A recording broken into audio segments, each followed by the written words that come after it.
Of course, fucking of course. I wasn't asking, I was telling. State your name, where you're from. I'm Vaughn P. from the group Tanya Morgan. I'm from Myrtle Avenue, Bed-Stuy, Brooklyn, New York City. Now you're from Bed-Stuy, from Myrtle. Like what was that area like for you growing up? And yeah, first just what was that like for you growing up over there?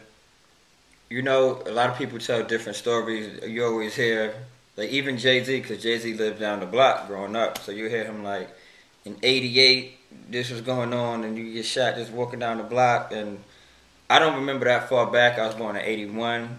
The furthest back I can remember really is like 90, 91. And the worst thing I remember back then was they had like local gangs. It wasn't even like, you know, you hear about like Decepticons and all of that. Right. I remember that a little bit, but I remember more just local crews of people, like local bullies or whatever you want to call them. And they would have their boom boxes. It'd like be like a boom box and like a dog, like on some DMX type stuff, with like a big dog on a chain and a dude with a boom box, and they like chase somebody off the block and crazy stuff like that. And the negative stuff I remember, you know, the stuff people always associate with Brooklyn back then. And the good stuff was being in the park, the cookouts, and hearing Big Daddy Kane and, you know, Top Billin', stuff like that. I remember hip-hop and being in the park.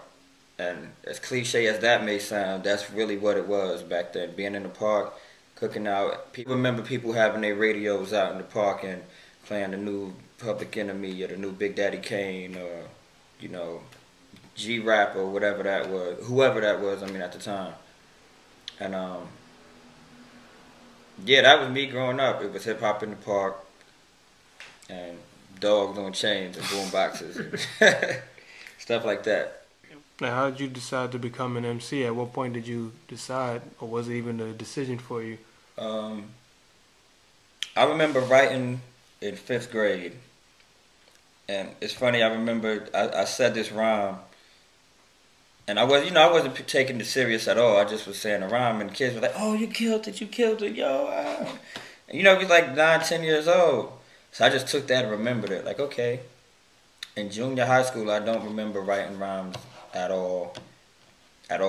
I got into high school, and 9th grade, I was kind of a clown. Like, in certain classes, I was the class clown.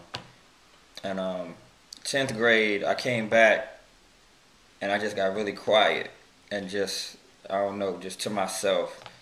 And from there, I started expressing myself, writing again. And I started to take it serious in '96. I said, you know what?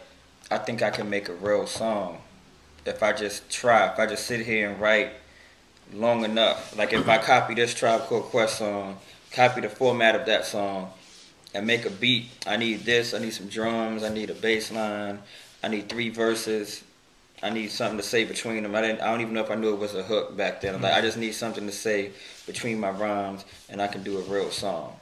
And I didn't make a real song till I got to college.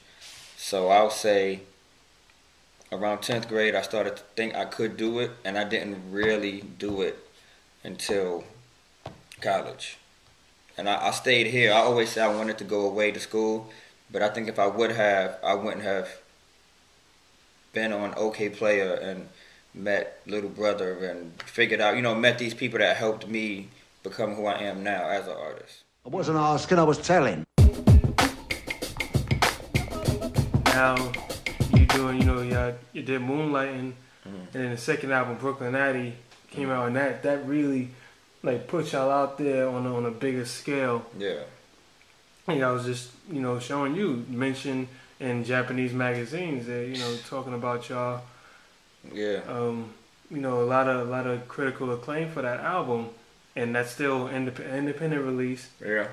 And now you got your solo album, P's Gotta Have It. People always say it'll take your whole life to do your first album, but I wouldn't say that. I feel like it has been still a part of the 6 years it took to put out Moonlighting. It took 10 years to put this out. And, you know, I feel like every time, you know, we still working, so it's